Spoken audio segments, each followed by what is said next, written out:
I just wanna be free with my people to prosper and hold it down.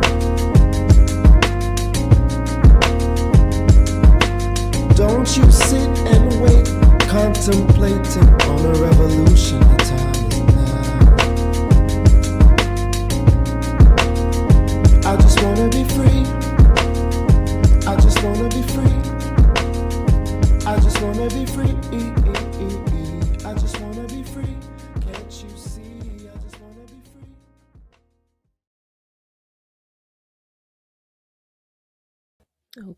Okay. Another episode of the Things I Wish I Knew About Money podcast. I'm your host, Kamille Smith, and man, what a day. But big up myself for having the energy. The reason why I say that is because after an amazing episode with Jason, I caught a cold. This week I caught a cold. I had to slow down and fix it myself to remind myself that sometimes you just need to rest. So my body did that for me. So for the folks that checked in on me or made sure I felt better, gracias. But at the same time, you guys wouldn't have known because I was MIA, right?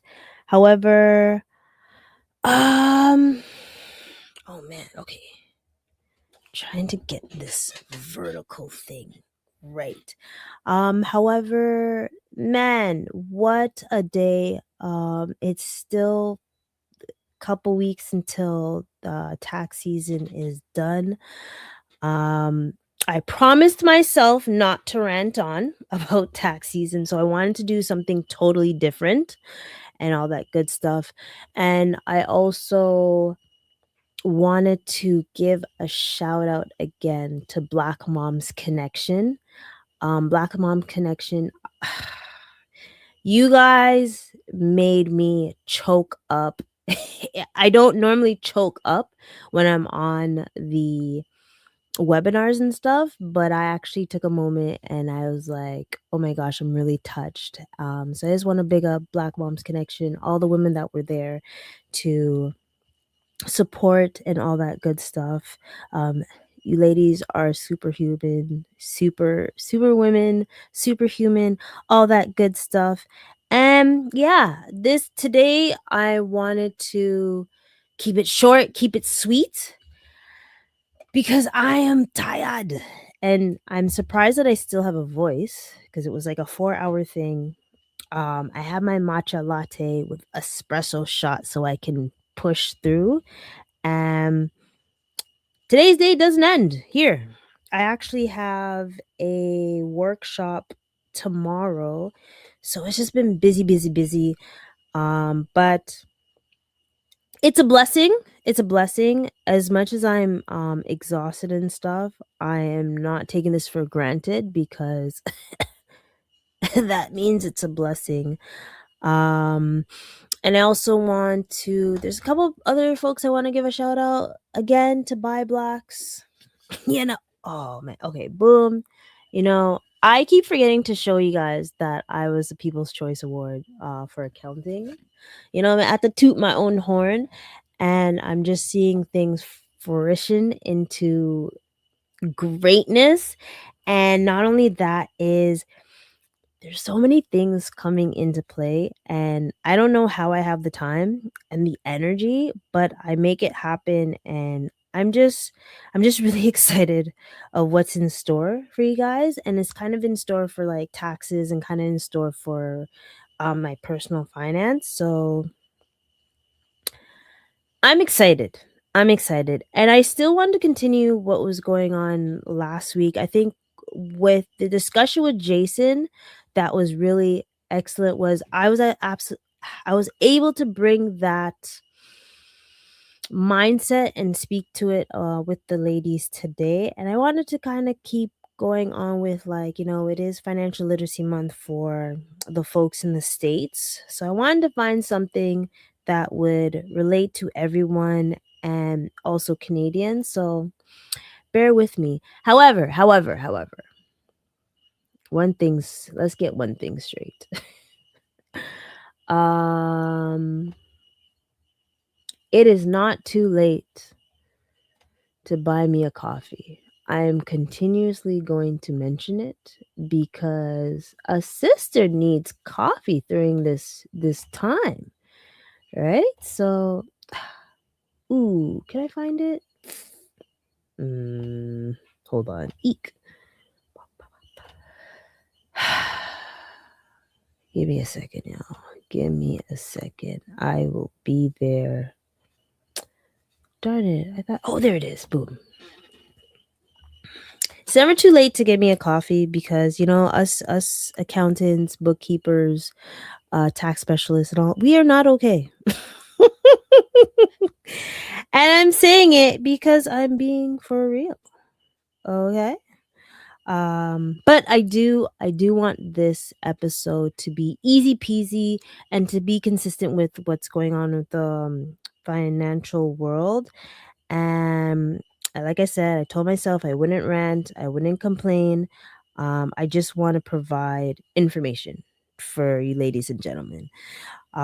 So give me 2 seconds. I'm gonna do a quick commercial and then we're gonna get into this, all right? Awesome. Imagine turning financial chaos into calm. Meet Alex. Alex is a young professional buried in bills and receipts. They're overwhelmed, unsure where to start. But then, light bulb moment, Alex discovers FitnanceIQ. With just a few clicks, Alex is setting up a personalized budget thanks to FitnanceIQ's user-friendly tools. It's like having a financial coach right at their fingertips. Fast forward a few weeks, and Alex is breezing through bill payments, watching their savings grow and even planning for the future. No more stress, no more chaos, just simple steps leading to big results. Alex now shops with confidence, knowing every dollar's accounted for. FitnanceIQ didn't just help organize Alex's finances, it gave them peace of mind. Ready to take control of your finances? Visit FitnanceIQ today and start your journey to financial freedom. FitnanceIQ. Simple steps, big results. You're watching Things I Wish I Knew About Money with Kamille Smith. Please like, comment, and subscribe. Watch commercials. Watch commercials. I love them. So I just gotta big up everyone that has helped me with commercials because Lord knows I don't do them. Right? Okay. So I decided this how are we gonna angle this? And I also have to do my poll, but darn, I should have done the poll at the moment. But okay. So despite all that, I just want to be honest with a lot of you. Most of us, we're never I shouldn't say that. I can't say most, I can say a good amount of us were never actually taught how money works, right? And this is why we all find shortcuts, all find um quick ways, cut corners and all that good stuff to help things solve our issues that we think we have. But I mean, can we honestly say that those are going to be the right ways to strive for things? It's better that, things that we were actually taught, like how not to save your money or how not to spend too much, and just like actually find ways to actually like manage, grow, and make smart financial decisions. We kind of say that I don't see how this makes sense. Like I don't know how to do it. Like no one really taught me. When ideally we were taught, not we didn't get taught in a way that was common, but we were taught like through examples, through other people's mistakes and all that stuff. So I kind of want to show you guys something that I found on Investopedia. I just wanted to keep it plain and simple. I just wanted to help you guys find out the tools that, we should have learned, or they thought they taught us, and then just be able to say that, speak that into you guys, and just be able to, so you guys know a little bit more. Like, I know you guys learned a lot last week, and again, I want to thank Jason because the numbers don't lie. The numbers don't lie that you guys appreciated it and loved it, right? And I definitely know I'm going to have to do clips and stuff soon, but I think I have a plan when it comes to the clips and all that great stuff. So before I get that article up, I want to do my poll, because if I don't do the poll, it's a done deal with me and you, right? So bear with me. It's this one. Boom, bam, bam. Bear with me. Ooh, let me do the poll, and then we are good. All right. Actually, I'll say the question out loud. Which money skill do you feel least confident in? Is it budgeting? I've been talking about that like all day, all last couple days, weeks. Is it saving? Is it credit? Or is it investing? And again, it's because it's financial literacy month in the States. I just wanted to keep it really plain and simple for you guys and keep it moving. So hold on, let me find it.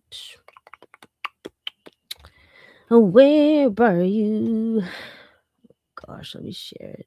Oh, there. Perfect. I'm just gonna go straight from the website just to make our lives easier. Okay. Oh, there it is. Oh, I wish I could. No, because if I share my screen. Did you guys, sorry, a little side note. Did you guys know that you can, you can split screen your tabs, which is pretty awesome, right? Well, to me, it's awesome. I'm a nerd like that. It's fine. Okay, so here's some key takeaways that Investopedia wants you to know is that financial literacy is ability to understand and make use of a variety of financial skills. So, like I mentioned in the in the poll, and hopefully you guys can see the poll. There's budgeting, there's savings, there's credit, there's investing, there's business, there's estate. There's so many things that we would like to know or learn and stuff, but ideally, if we have like the basic understanding, life will be a little bit easier. Just a little bit easier. And just as like Jason and I would have said too, executing. You can know all these stuff, but if you actually don't execute on it, right? So there's different levels of financial literacy, and we're more likely to spend less income, create an emergency fund, and open up a retirement account that with lower levels. And I'm going to try to say both retirement account, because I want my Canadian folks to still understand based on the American folks. And to my other countries, I almost said islands, to my other islands, countries and stuff, I do have a episode which caters to you guys. So I think I'm gonna I'll put it in the show notes afterwards so it can cater to you. But that was actually one of my fun episodes because I was able to see all the retirement accounts for each country. Let me try to get closer to the mic, so hopefully you guys can hear me loud and clear, right? Okay, and hold on. Unless something is happening, unless there's an emergency. Hold on. Sorry, I got thrown off. I got a call. So let's hope and pray that it's not a big emergency. All right. All right. Oh man, I lost the page. Okay, boom, boom, boom, boom. So I'm just saying word to word what I see. Oh, I want this to be shown. If you know that the earlier you learn the basic of money works, the more likely you will be confident and successful in your finances later in life, and never too late to start learning. But it pays to start the earliest you can. The first steps into the world of money starts with awareness and about the need to educate. That is very true. And knowing like good habits and education. And as I usually do, I don't like sharing the screen. I like I'm just gonna basically post it up in the banner and then rock with you guys, because sometimes I like looking at you guys, or like looking at myself, or seeing that you guys are there. So don't mind me. So I'm actually going to split the screen with it, since I learned how to do that, which is pretty dope. Okay. Eesh. All right. So financial literacy. If you don't know what financial literacy is, that is a-okay, because we're here to learn. I'm bringing it back to the basics. Okay. So I'm just gonna put it in the banner first before I digress. Oh yeah, and save a.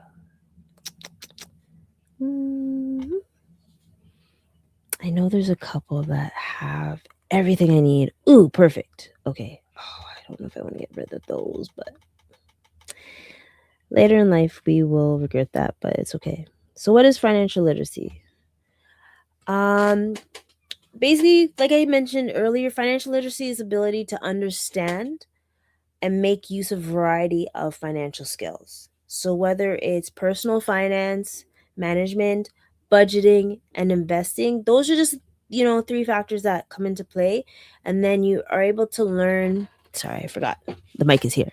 There's other factors that you want to think about, like time value of money, also compound interest, managing debt, and financial planning. So these are the factors that come into play with financial literacy. And once you have an idea of these things, you'll be able to have better choices in your decision making when it comes to your financial decisions, or even your habits as well. And we mentioned earlier, your habits are kind of what makes and break you, right? So basically, if you're able to achieve financial literacy, you'll be able to avoid making poor financial decisions. And I don't want to say the word poor because I feel like it's a icky word, but you're able to analyze certain things and also analyze your behavior as well, and then be able to say, you know what, this choice seems a little bit better. And we have to remember our behavior with certain things, that when it comes to our needs and wants, that regardless of the knowledge that you have or how smart you are and things, and that could be street smarts, book smarts, and all that great stuff, but we also want to make sure that we still make ideal decisions that will, when you think of it long term, that was the best option for you, right? Trying to be, I guess the word is, I'm trying to be politically correct, like I'm always trying to, and not be a jackass for the most part. But I feel like when it comes to financial literacy, once you're able to realize everything that's happening in your life, you'll be able to have a better understanding on what to factor in, or what to decide with your financial things. So that's either creating a budget, tracking your spending, paying off debt, or planning for retirement. Listen, as Jason said, my number of 5 million is way too high, but I'm okay because that means I'll be able to bring joy and happiness to others when that time comes, right? What else? Mm, Guys, I love matcha latte. This is actually I don't actually know why I didn't like it from the jump, right? But bear with me. And then also with financial literacy, when you're able to know how money works and you'll be able to know how to navigate the financial goals that you want. Oh, wow, Zers. Life just gets easier. Especially when you have things thrown at you, you're just like, meh, I can deal with this. I can rock with this, right? Um, like example, if I hadn't invested when I did, even though I should have invested earlier, fine, fine. I'm okay. I'm not going to eat the pearls while I'm doing the podcast. I'm sorry. I apologize. But if I had invested earlier, ma'am, ooh, life would be sweet up, you know? But at the same time, life is still sweet. It's just I know that I have more, me personally, I have stricter rules that I want to do and I want to accomplish. So I'm okay with where I am, but like me understanding how money works and investing and stuff. Oh, I'm definitely gonna be putting in more money and stuff, right? And that's okay if that's not what stage you're at. As if you're at the beginning stage, you're still learning. It's okay, right?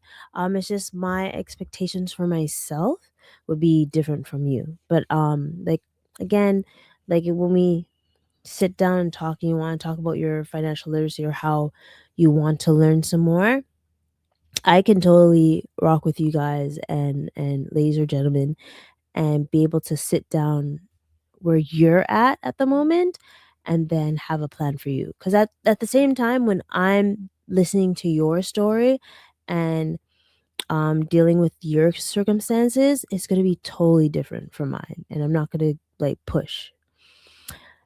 Thank you. Don't know what this means. I think this is Japanese. But thank you. Shucks. What's the word? What's the word? I almost spoke in Korean. I don't know how to say. Is it konnichiwa in Japanese? And if it's not, I apologize because I'm only thinking in Korean right now to answer the to reply to this. So yeah, so like the importance of financial literacy, and I know there's going to be some people that are like, oh well, there's not everything that matters in the world. Kind of. I mean, the simple thing as in just the other day, I taught someone how to register their CRA account. That's fine. That's part of financial literacy, right? Or having the ability to open up a savings account or retirement account. That's part of financial literacy. And there's a lot of people that don't know how to do. I know in the States, y'all don't have bank accounts. To me, that's wild. But who am I to judge, right? Um, I just think knowing how to open a bank account is ideal. But that is part of financial literacy, right? So it is important to know these things. And I will mention some basic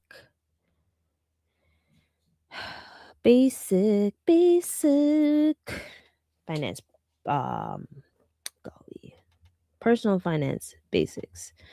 And I just wanted to I feel like I should just do one of these one-on-ones ever so often. So like the basic one is just knowing your individual financial decision making. Like have an understanding of it. Sorry. How does this relate with financial literacy? Is um how do you manage your money? Or who manages your money for you? Whether it's your day-to-day, your investments and all that stuff. Which savings and investing vehicles are you using? So are you using a personal checking account? Are you using a business checking account? And this is very important for the self-employed folks especially. Do you have a savings account? Do you have a 401k? Do you have a Roth IRA? Depending on how much income you make. And for my Canadians, do you have your high interest savings account, or do you have your TFSA or your RSP? Are you working somewhere and realizing that you're not doing the pension matching? Look at me. Look at me. Come here. Come closer. Come close.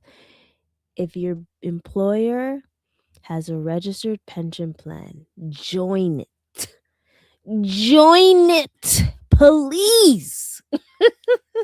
Right? I hope and pray that you guys, most of you, anyone that has that, please, please, right? Also, yeah, like what kind of vehicles are you using when it comes to your savings? Like, do you actually have a savings? Do you have non-registered? Do you have registered? We need to know these things, right? Another thing with your personal finances, the basics is how are you meeting your financial goals? Whether do you want a home? Do you want to own a home? Do you want to do what is it? Rent to own? Do you want to help other members of your family? Do you want to live together with your family? Do you want to have a roommate? Do you want to just couch surf? Those type of things, right? Do you want to save for your children's college education? Do you want to go back to school? So do you want to use some of your I'll say your 401k? I hope someone in the States can correct me. Do you want to pull out some of your money for education, or pull out some money for a home? Do you want to do those type of things? What supports cause? What donations do you want to do? Support causes that you care about. I actually saw, the one thing I like about doing taxes is I'm able to see all the different charities that are going on. Shucks, I didn't know there was one for asthma. Obviously I knew the ones like Heart and Stroke, Canada Cancer Society, World Vision, all those. I was able to know those, but I'm actually learning more. There was one charity I said they need to change their name. You cannot have family and friends as a charity. That's actually wild to me, because good old CRA or IRS, imagine. Right? So these are the type of things that you want to think. Are you planning your retirement? Do you want to retire when you're 40? I should say 45. Do you want to retire when you're 40? Do you want to retire when you're 50, 55, so on and so forth, right? These are important things to know. Or there's other topics that comes into personal finance when it comes to banking, budgeting, handling debt, credit, and investing. So, like, if you want to hear these basic things about this, we can definitely sit down and talk about this, or I can have an episode. Just let me know. Put it in the chat, put it in the comments, and I'll be able to let you know, right? What's another thing? Ooh, there's 5 steps. Here's 5 steps that can help make you start strong. And I would love, mostly, like, I'm not dogging the older folks or millennials, Gen X, baby boomers, and all that good stuff. But I would hope and pray that the Gen Zs, the alphas, maybe they're not there yet, but they're able to hear this loud and clear, or even to us millennials or Gen X talking to our Gen Zs and I almost said call them baby boomers and alpha, talking to them about these things is opening up a checking account. First, open up a checking account to manage your day-to-day spending. and bill payments. Boom, bam, bam.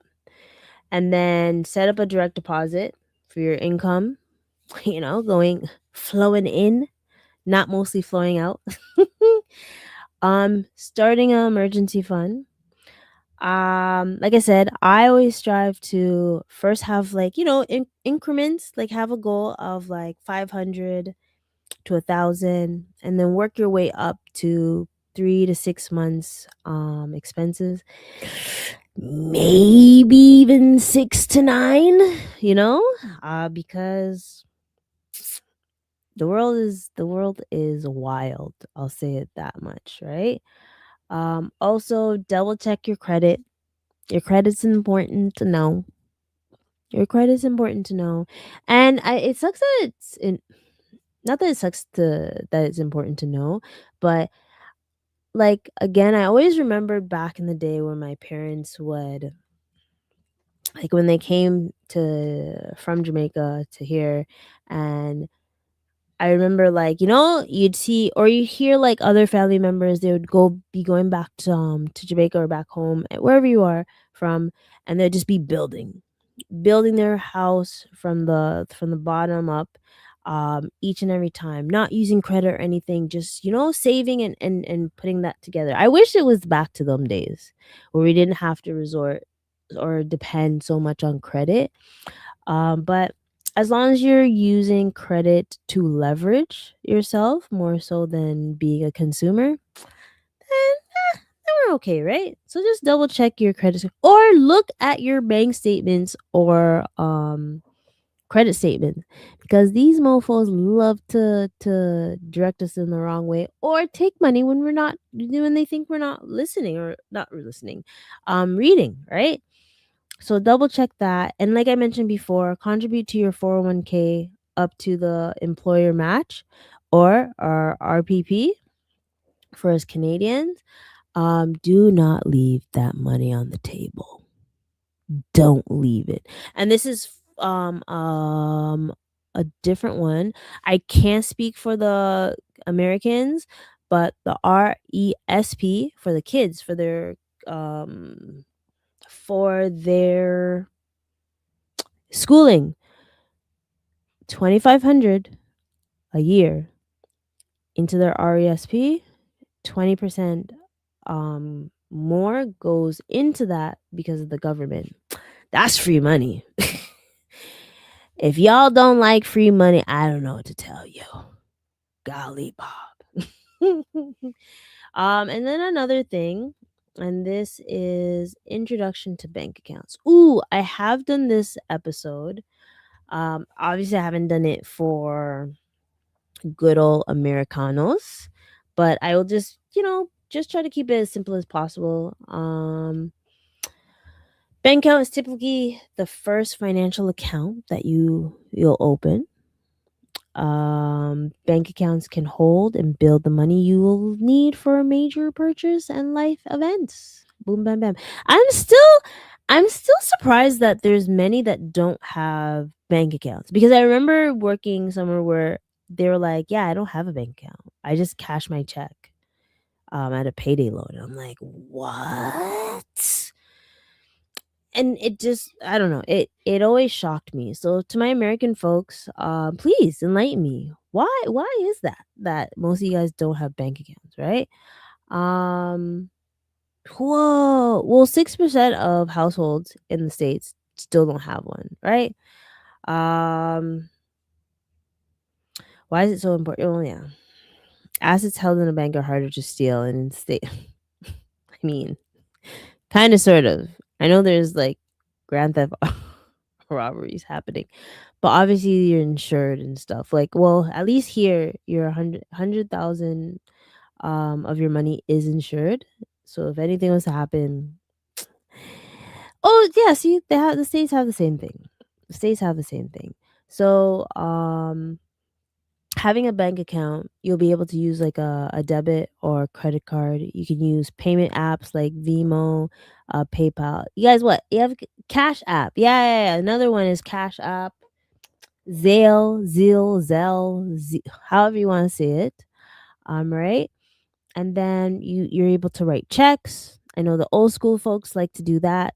Us new folks like to use ATM or, bank app altogether. Um, with financial and like with a bank account, you can buy or rent a home, receive your paycheck from your employer, and earn interest on your money. Or better yet, you can invest. But I know there's like a lot of apps and stuff. And another thing from this article is online versus brick and mortar. I know there's a lot of us millennials or younger don't like going into the bank, so they rather just do the app or the online. I'm on the fence. I probably lying because I can't remember the last time I went to the I can't remember the last time I went to a bank teller. I think the last time I went to a bank teller was last year, December. And that's because I had to. Um, but ideally, I don't normally see a bank teller. I just usually do everything online and stuff. Um, it depends. It depends. And right now the banks are pissing me off. I think it's just the amount of stories I have. I literally have stories for days now that I can't. Oh my gosh, it just annoys me. But I actually learned something new from someone that works at the bank. Not saying that they're a bank teller, but I actually didn't know this, and I don't know why I didn't know this. So there's, and I'll tell you guys this. You be able to learn something new. You learn something new every day, right? So there's a stress test. So I normally heard stress test as knowing someone's stress test when it comes to a mortgage, but I actually didn't know that was a stress test when it came for or comes to folks and their portfolio or their let me say markets, because I heard markets stress test and I was I was shocked and appalled. I was like, oh my gosh, I've never heard about this. um I can't wait to learn a bit more. So I'm definitely gonna do some research. I'm gonna say during the week because I still got things to do.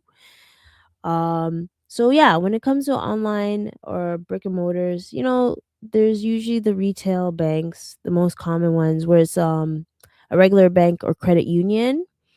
They still hold their purposes and stuff. So like let me know whether you like retail banks or credit unions, because both have their beneficial and then they're both beneficial, or their pros and cons when it comes to them. Um let's see, what type of accounts can I open? So for the states, I'm only gonna go based on what it's saying here, and I'm gonna try to relate it with us Canadians. Okay, so what type of bank accounts can I open? You have a savings account, right? You have a checkings account, and these are common.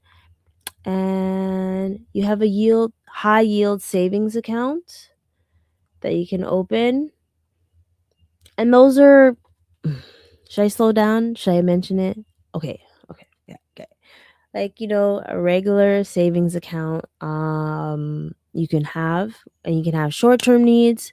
So this cash is available and it's kind of ideal for building an emergency fund or a short-term goal, whether it's buying a car, going on vacation. If I don't go on a vacation anytime soon, oh, I'm gonna go mad. And I'm just saying it out loud because golly Bob, right? Or just having extra cash on anywhere.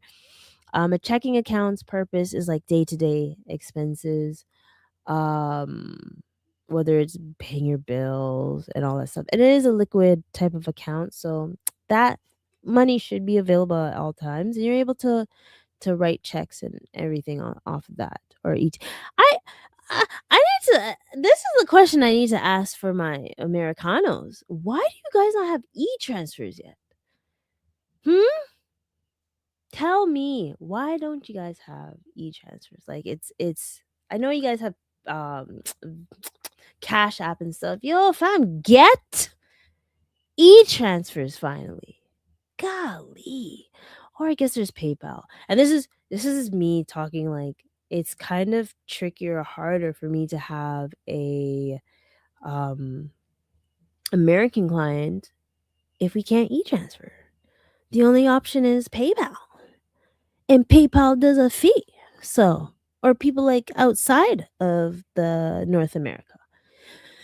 But I'm not complaining. Fine. If you want to use PayPal, great. But that's just me. I just like to complain for the sake of complaining. And there's high yield savings account. I mentioned that it's kind of similar to a savings account, but a better interest rate. Instead of having 0.000000, it's like 1% or 2%, whatever, right? Another thing that we want to think about when it comes to financial literacy is emergency fund. I can't stress enough how important emergency fund is, because ideally if you don't have an emergency fund and shit hits the fan, golly Bob, I pray for you. And I've been in circumstances where I felt like shit was gonna hit the fan, but I had to use it. I had to use my good old emergency fund, however way it was, right? And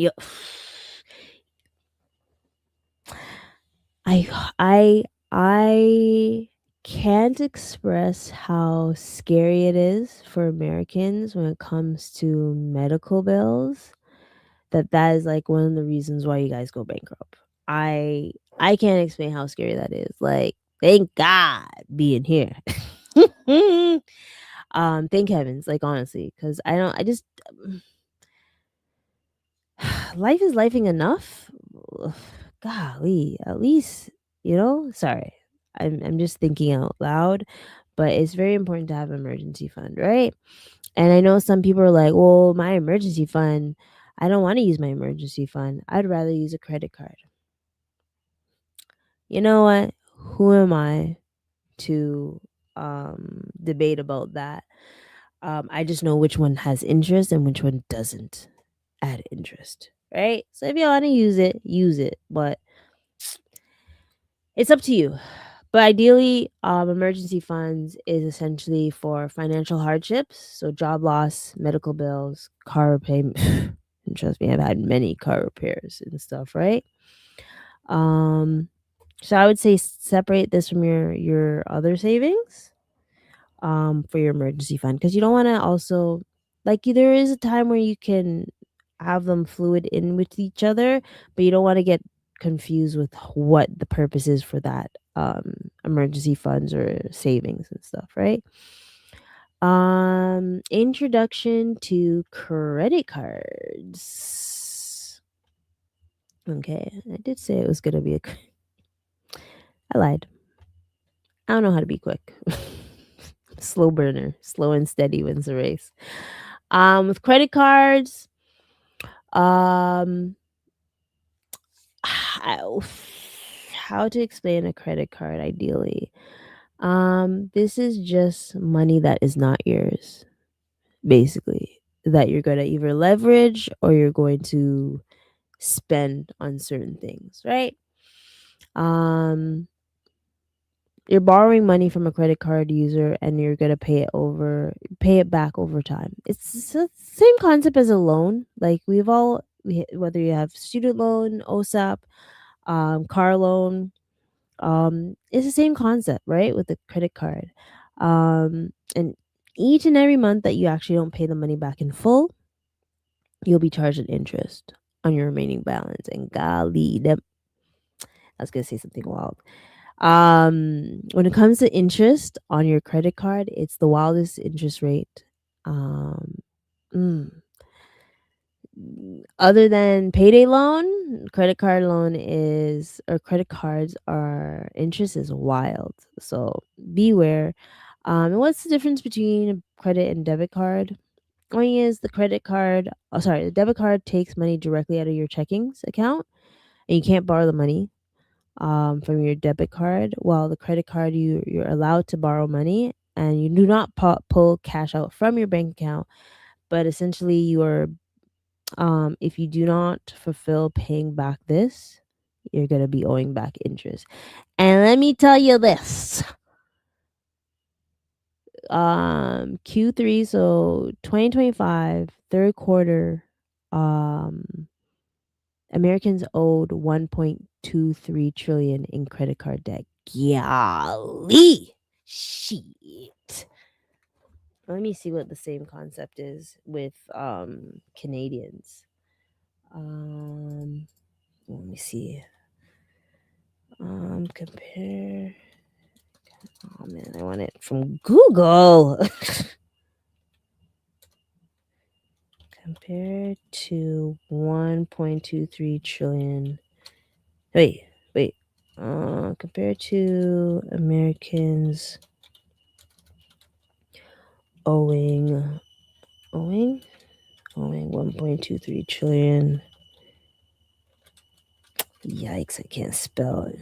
In credit card debt.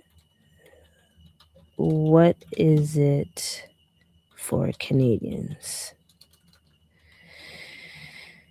Let's see.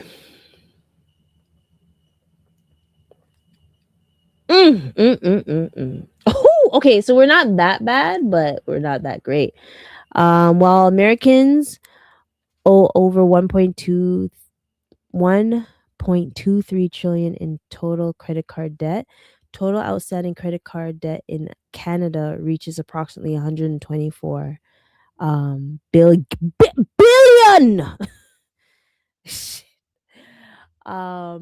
By the end of This is by the end of 2024, but okay, I guess the numbers are kind of the same.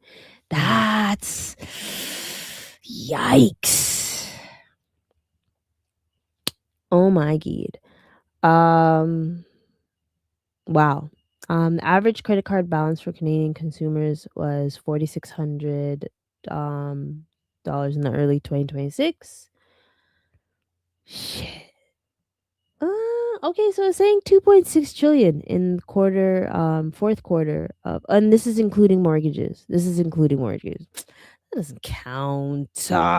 And around 52% of Canadians with credit card debt report paying only slightly more than minimum payments. So we know what happens when we use credit cards. And I think this is why it's important to have this financial literacy to understand credit. But that's a lot. Golly. And APR. So APR is relatable with credit cards. So it stands for annual percentage rate. And this is just the amount of interest that you'll owe the credit card user on any unpaid balance. Pay attention to that, because that one's it's really bad.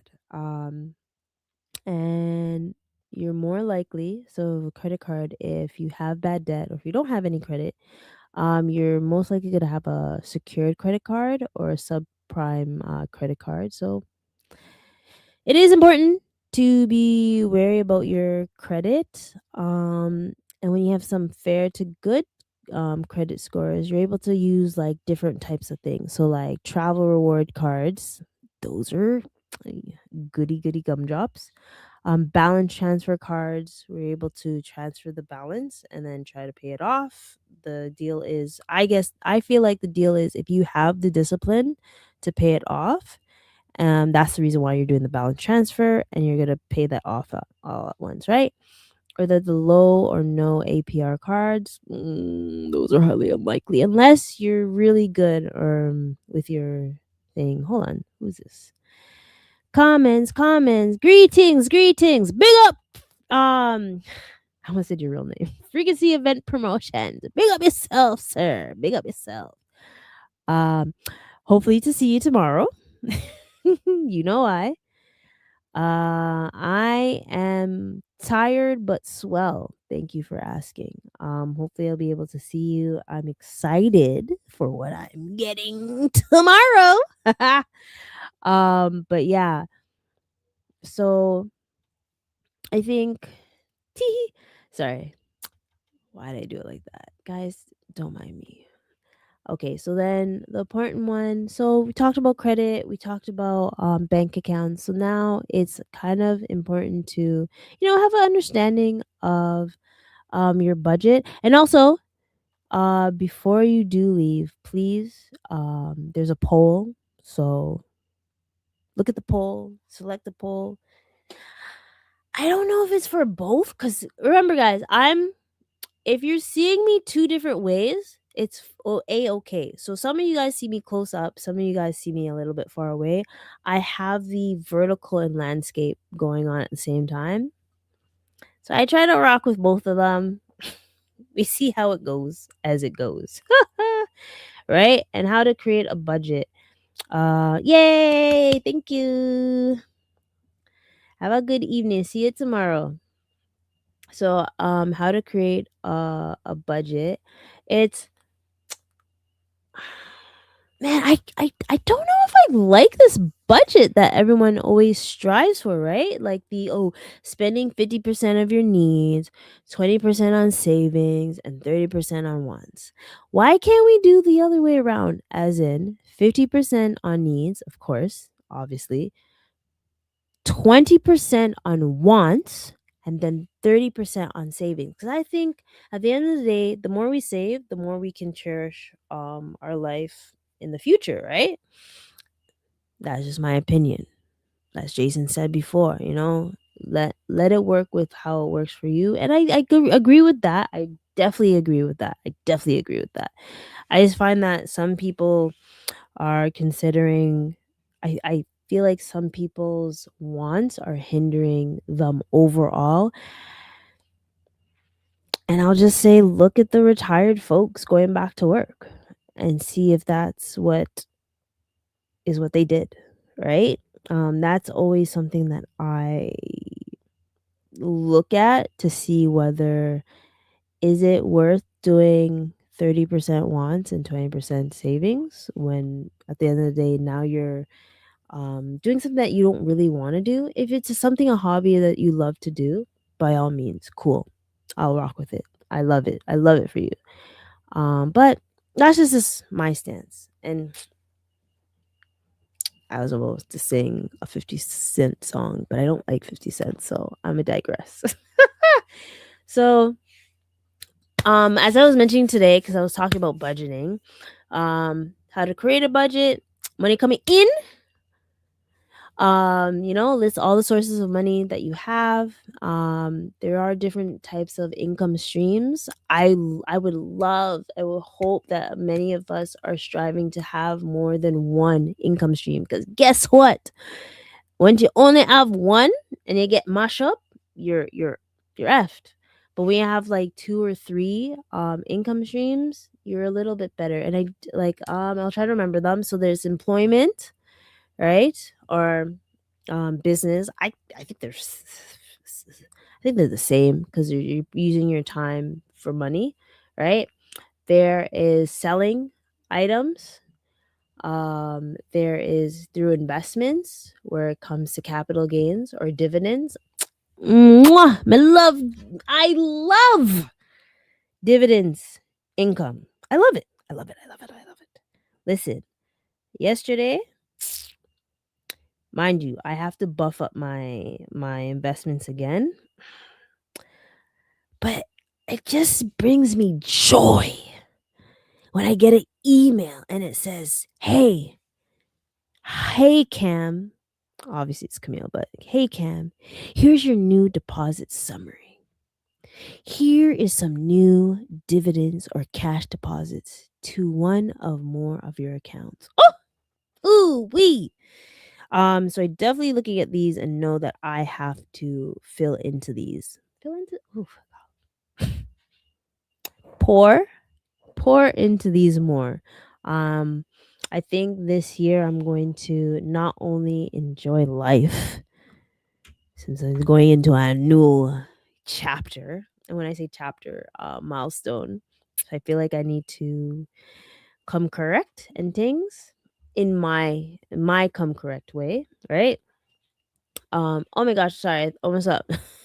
I almost went on a tangent. So capital gains, dividends income, there's rental income. Ooh, can I open up my thingy? Oh yes, I can. Rental income, interest income.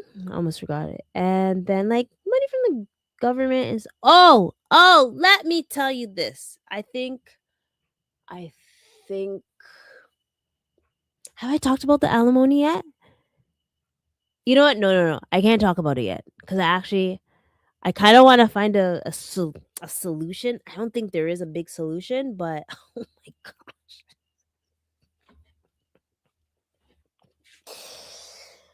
OMG, when I looked at alimony income, I was like, wait, what? This is like a business expense or no, business income, and you have no expenses to write it off. So you're screwed. Golly. Hello, Vinny on cam. Oh, I did. Oh my gosh. Thank you for showing up because I know you're taking a nap. Whoa. I may never say I add alimony. Remember, I do taxes. I never said I have alimony. I said I was sorry. Okay, you know what? Let me rephrase my sentence. I've been introduced to many circumstances or scenarios in the last 2 months. 2 months. I've had so many scenarios that man, I can write a book.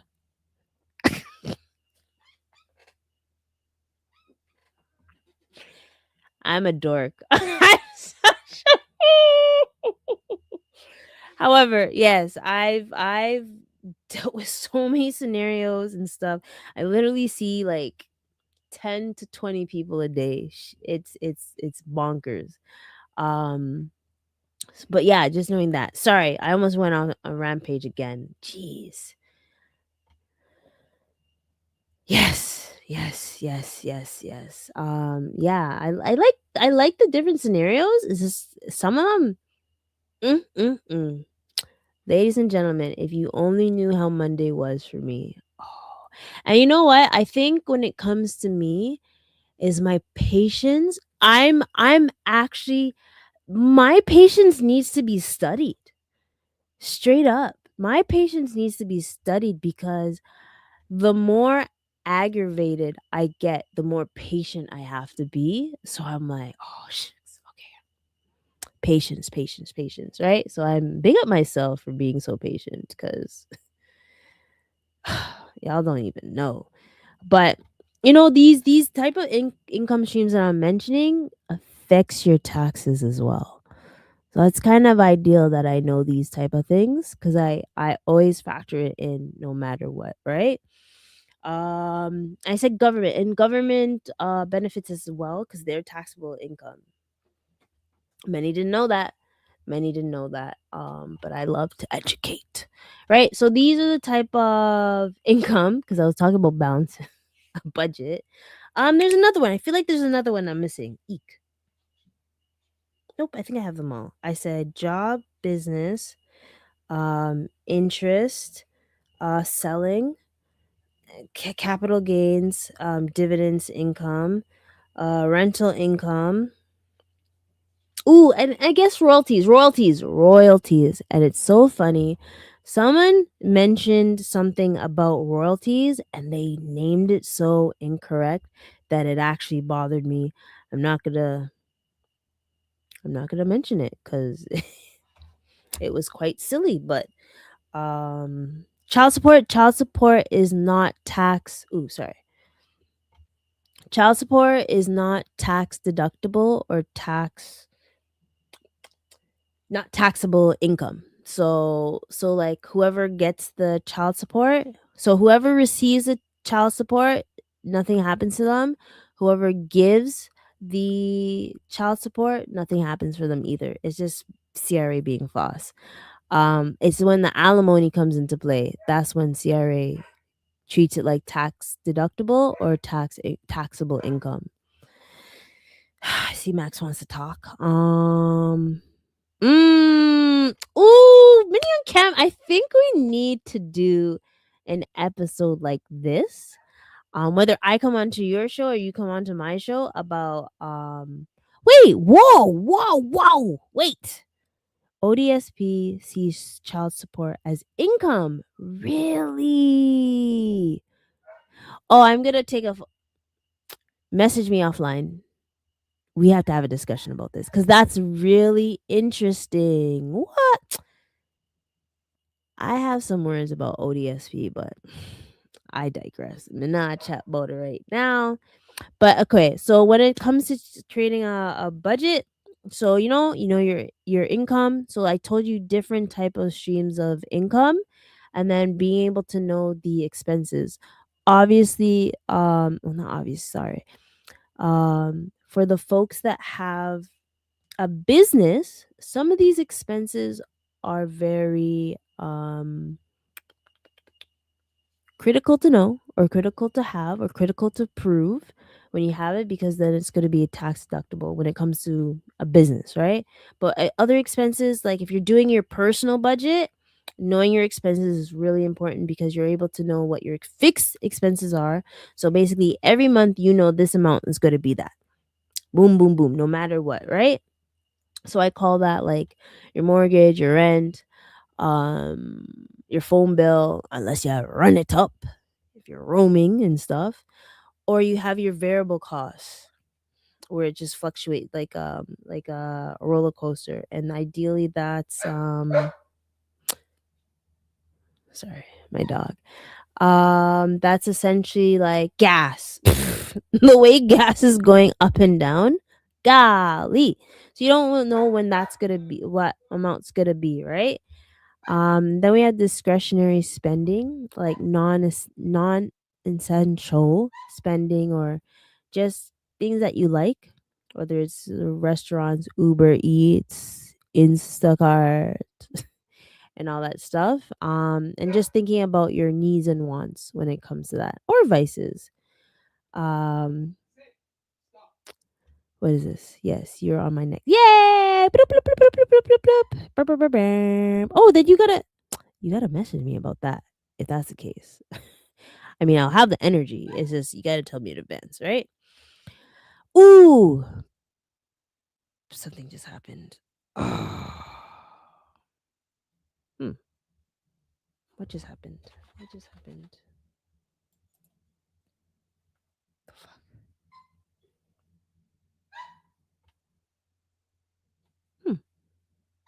What just happened? I know you can hear me, but you can't see me. Hold on. No. What just happened? Wow, that is wild.com. Oh no, I don't know what happened. Huh. Hmm.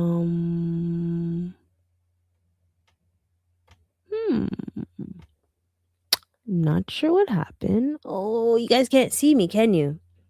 But you can hear me. Boy, oh boy. Is this the universe?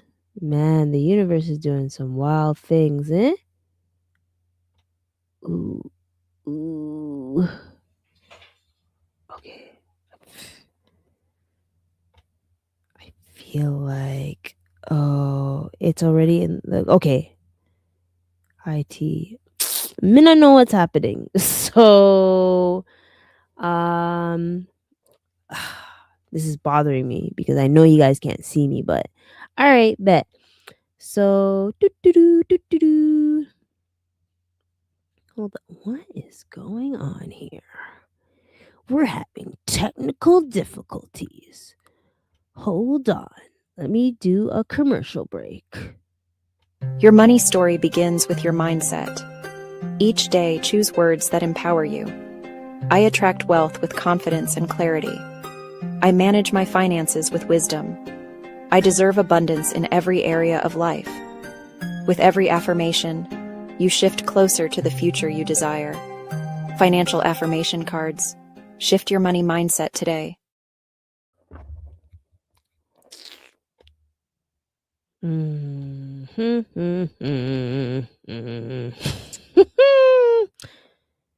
Whoa, it's not even showing here, guys. Interesting. That is very interesting. Well, none. Oh. Oh. Oh.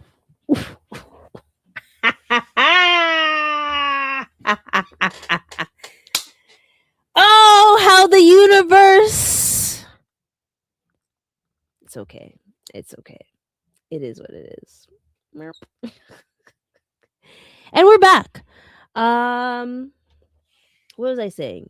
Creative budget. Bloop, bloop, bloop, bloop, bloop, bloop, bloop, bloop, bloop, bloop. I don't know what happened. So, savings. So savings is part of your budget as well.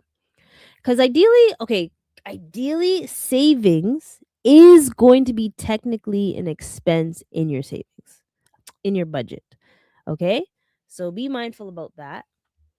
Whether it's in your Roth, IRA, 401k, or RSP and TFSA. And then the last but not least, and this is my ultimate favorite one. I could talk about this for days. I might have to edit this. Actually, I am going to edit this. So anyone that's seen I gotta edit this one. This is the only one I'll edit because yeah. How to start investing. This man can. Exactly. Every dollar has a job, investing and saving. Boom, bam, bam. Right?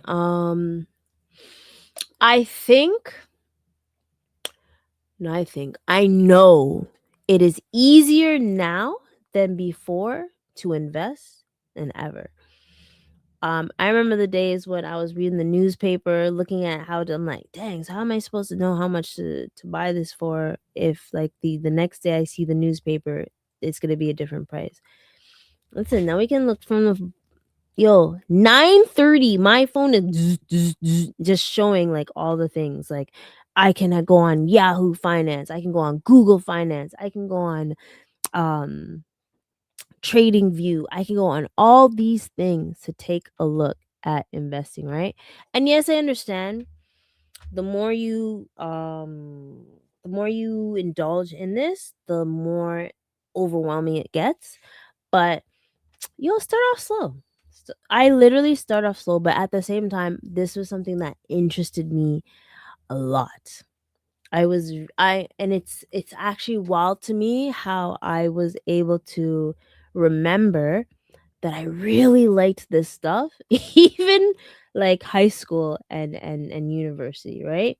So I know I get it. Like when it comes to someone that doesn't give a shit about personal finance, it's gonna be not as easy for them to indulge in. But you indulge in money, you like money, you want to learn about this, right?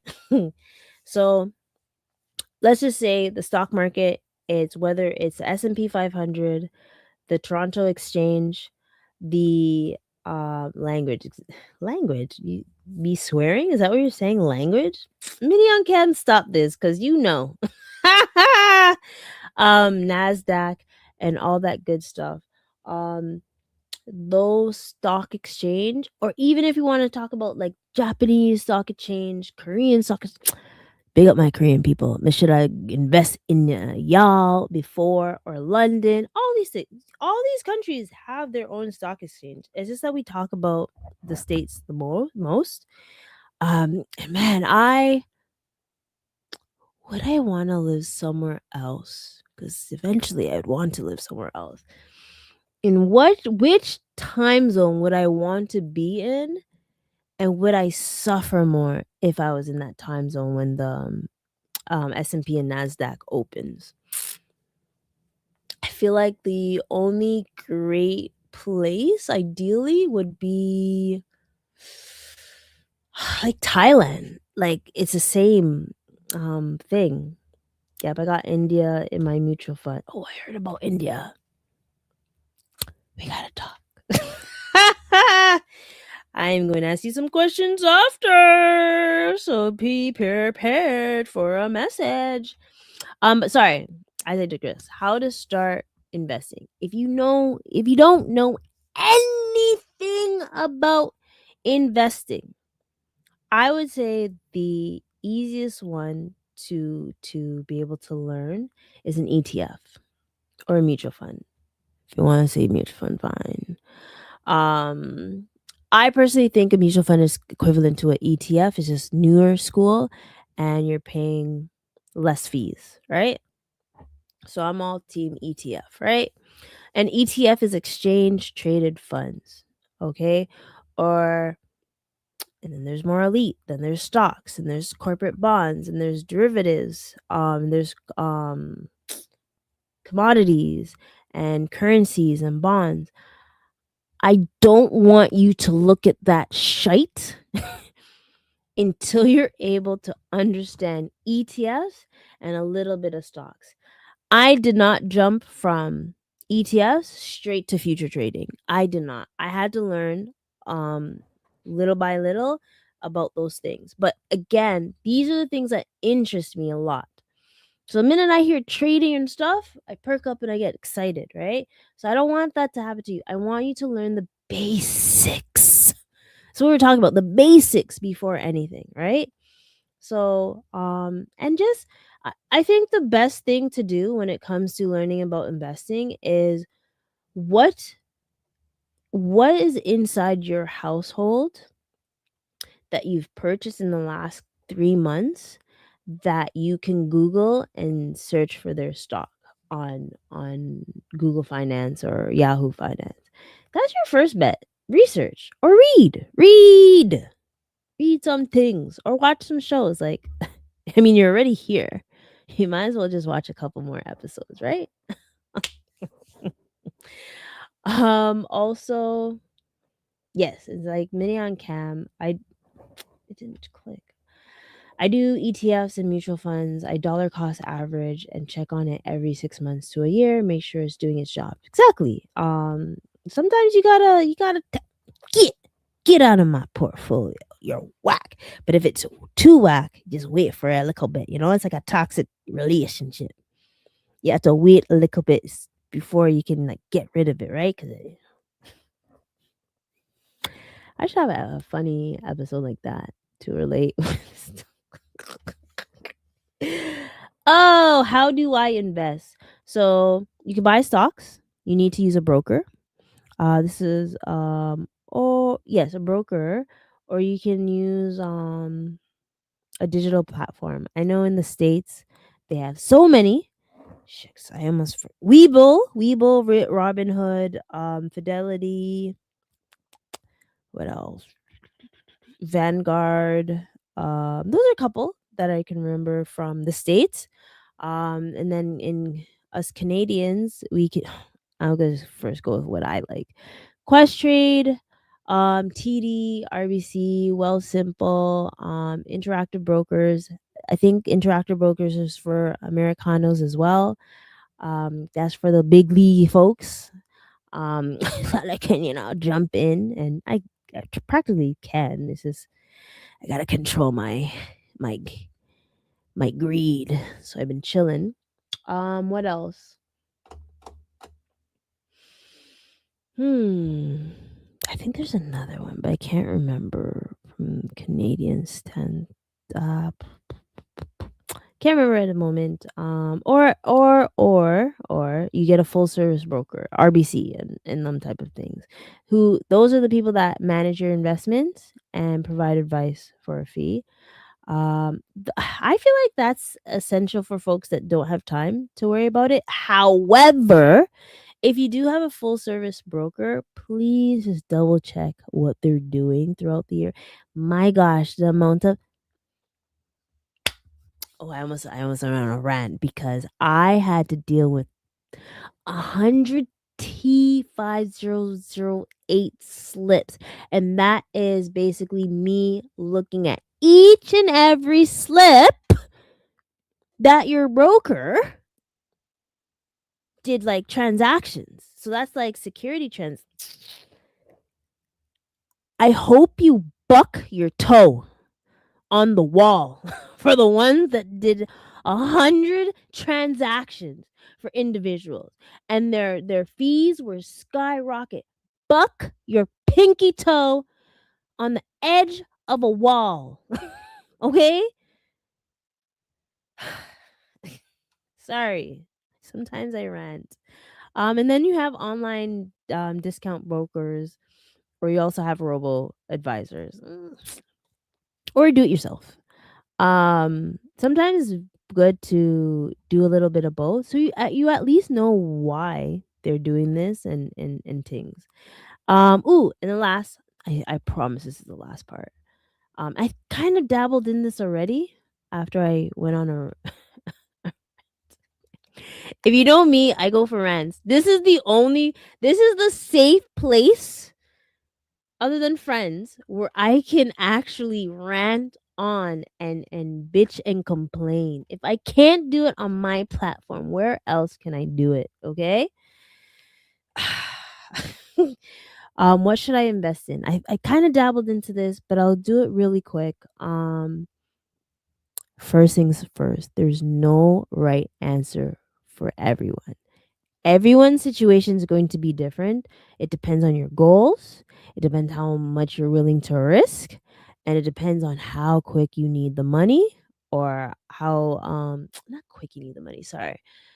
It depends on your goals. Like, is it short, mid, long term, or how accessible you need the money, right? So it all depends on that, and your knowledge as well, right? So like I said before, stocks, boom bam bam, as a share or equity. So you're part owner of a company. Ooh wee. So they're giving you equity and or dividends. I like the and dividends.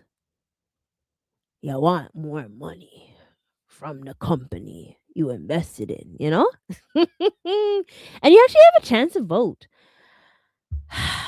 You know how many times I get these dang letters and I never go? And the one time where I should have went was with POU, my Paramount Resources, my bay, in my investment bay. AMD, don't worry, I still love you too, boo. Where I would have known what was happening with the stocks. All of a sudden I got one dividends, like $1 to every share I had with dividends. I was like, whoa, what's this? Trust me, I was happy. Boom. But yeah, go to those thingies. Oh, I got scared because my other computer went off. Eek.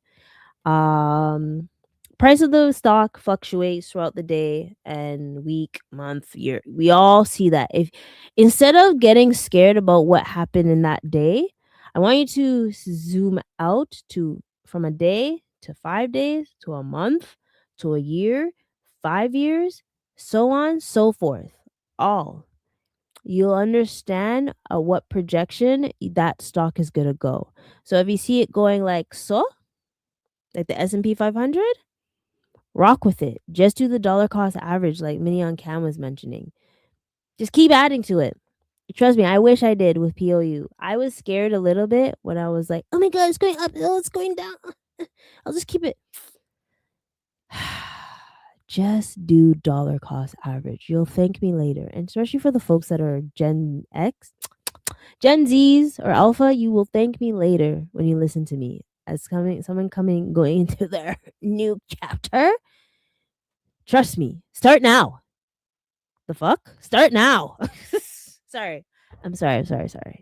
I didn't mean to curse because there could be kids around. My bad. But start now because you never know. Instead of waiting till your 30s, 40s, and having to add more into your funds, you can start now and see that money grow to a number you'll never see in your life. Well, that you thought you would never see. ETFs, as I mentioned, exchange traded funds, consists of a collection of securities such as stocks.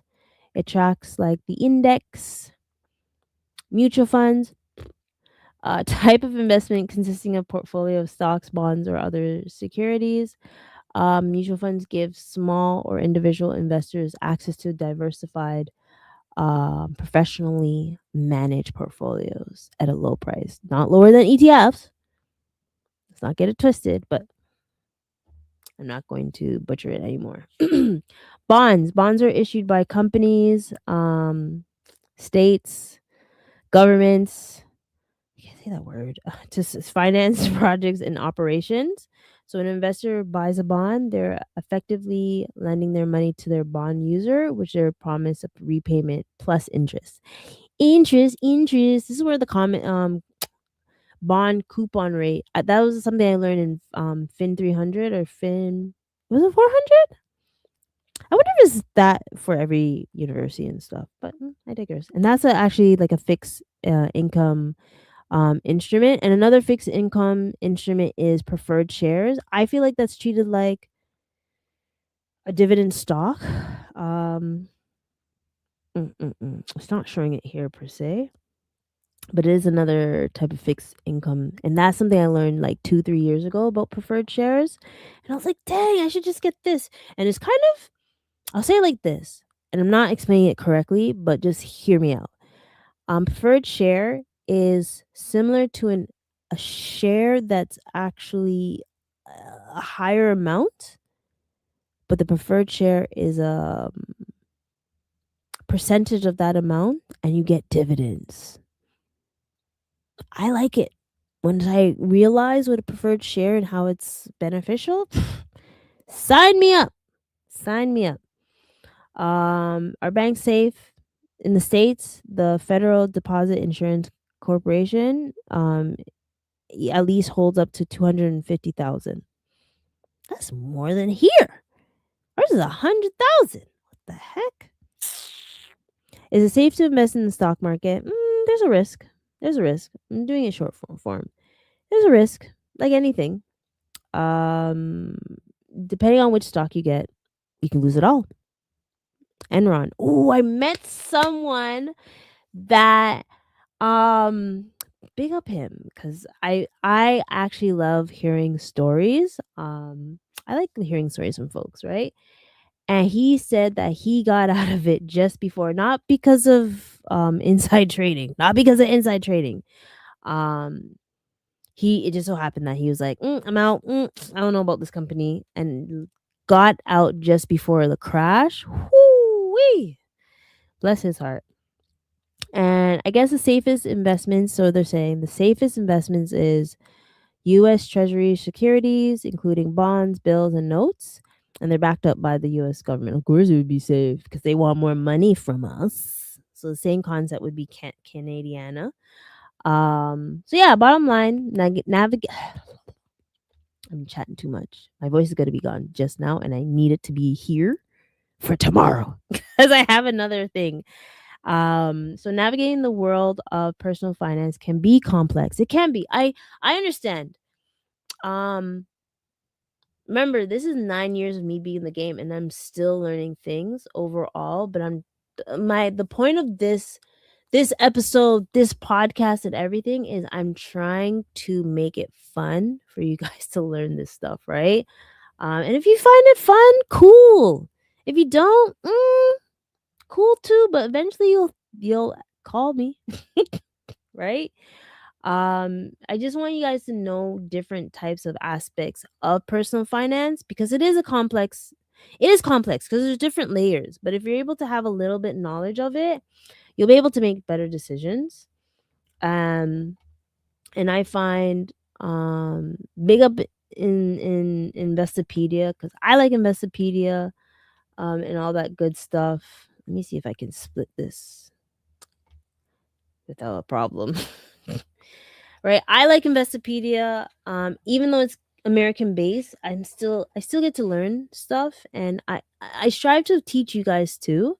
So, I mean, make sure you like, comment, oh my gosh, subscribe, and hey, things I wish I knew about money. Ooh, and before I leave, there's 2 things I want to say.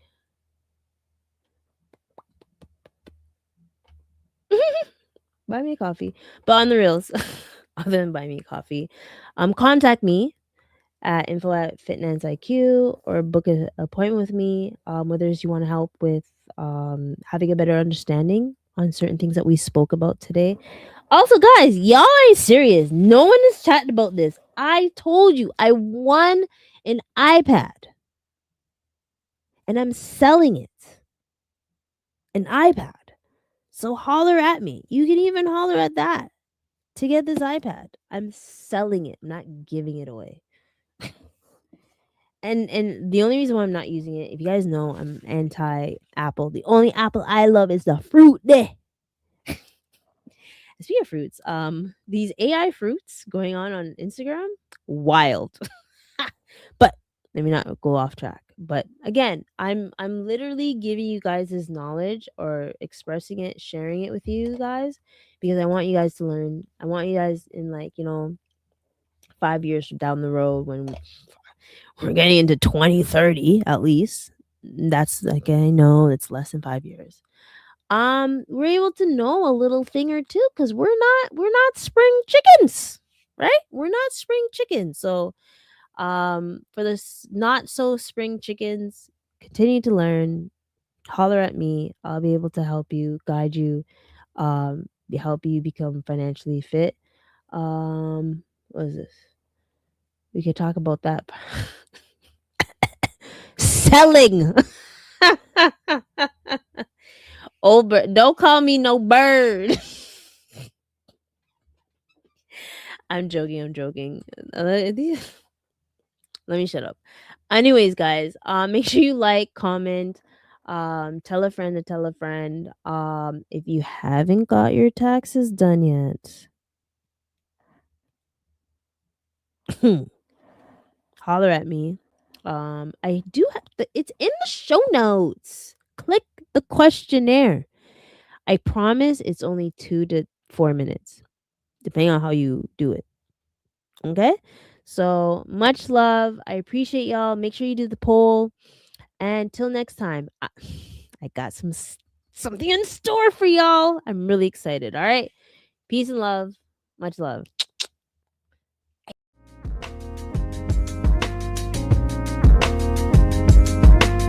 I just wanna be free with my people to prosper and hold it down.